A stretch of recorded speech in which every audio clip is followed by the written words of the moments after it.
Hey, back to my car recordings. All right, it's time to eat.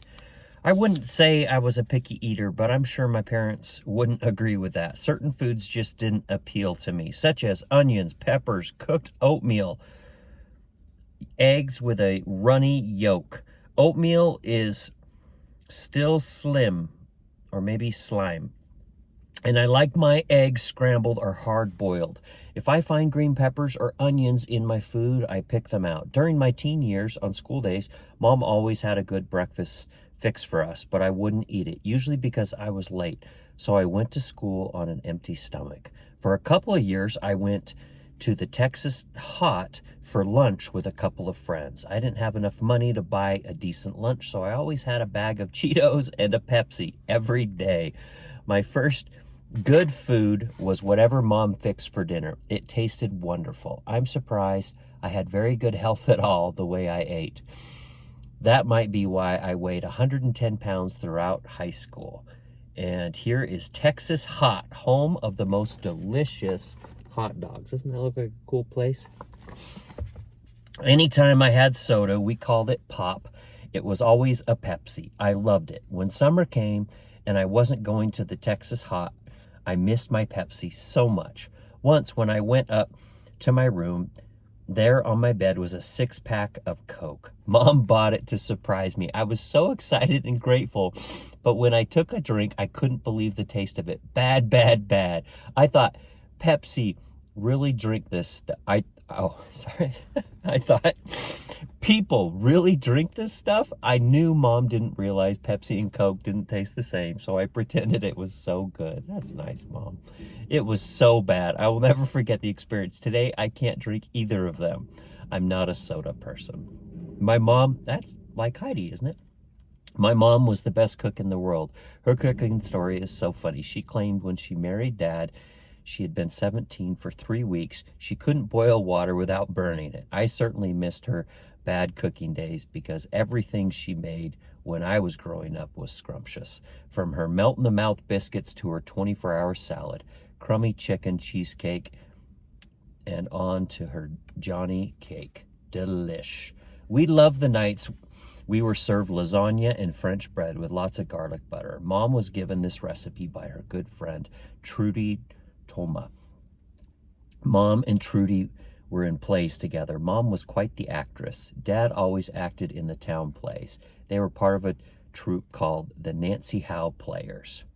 And now we've got a lasagna recipe. And I'm not going to read all the ingredients, but just know it looks amazing.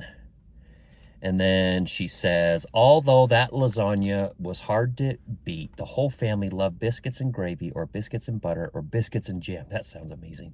Mom's biscuits always had people going back for more. She finally quit making these when the family got down to just her and Dad.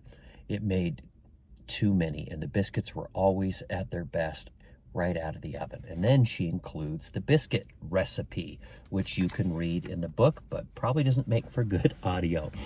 Although the recipe doesn't explain this, cutting the biscuit must be done a certain way. After mixing in the milk, the dough is gently patted on the floured countertop in a sort of square shape. The biscuits are cut out in squares using the handle of a spoon instead of a knife. Then they are gently patted into a round shape and placed on the ungreased baking sheet. Every step is finished by hand and with love. By the way, it's biscuit, not biscuits, even though the recipe makes several. I don't know why. When we lived in Wellsville, Mom was part of a bridge club. Every month, the club met to have an evening of bridge and refreshments. Each lady took turns having the club at her house. On the evening, the bridge club met at Doris McFarquhar's home.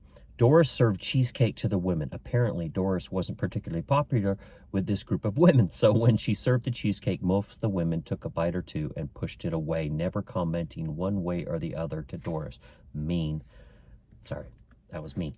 Mom thought the cheesecake was delicious and went into the kitchen to thank Doris and express how much she liked it. Doris was nearly in tears in the kitchen, so embarrassed and so hurt. Oh, Mom lifted her so much when she asked for the recipe. So here it is, the cheesecake recipe enjoyed by my family, including my children, for all these years. Thanks, Mom, for being the kind and caring person you were. If it wasn't for that kindness, we wouldn't get cheesecake, my favorite. And then here is the recipe.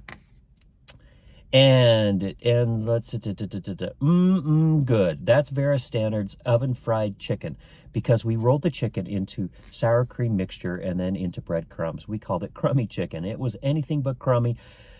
We were dark meat eaters, never white meat. So this recipe was made with chicken legs and thighs. And then there is the oven fried chicken recipe. And here is, remember Mom's old recipe little 3x5 cards? There's one right there.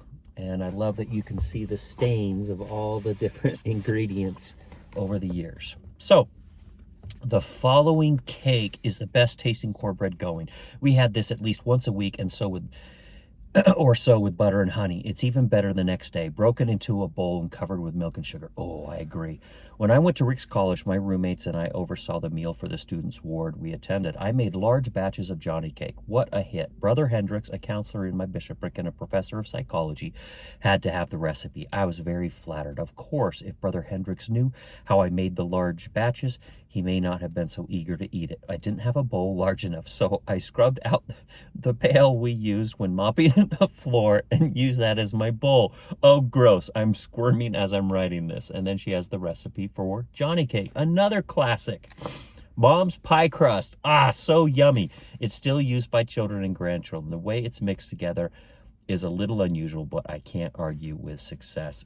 I agree. That pie crust is amazing. And there is the recipe. And then there's two pictures, very happy apple pies using the one and only recipe. And there's pies with funny, happy faces. What are my mother's recipes without 24-hour salad? Every Thanksgiving and every Christmas, we had this delight. Growing up, when we made this, we didn't have seedless grapes. We cut each grape in half and dug out the seeds. It was quite a process. Mom always served her salad in a stainless steel mixing bowl that had a ring on the side and used her good spoon to dish it up. Today, 24-hour salad is still served in the bowl with a ring using the good spoon. How amazing. And then there's the recipe for 24-hour salad. All of those are classics. And then here is Mom's bowl and her good spoon. How rad is that? All right, love you. Bye.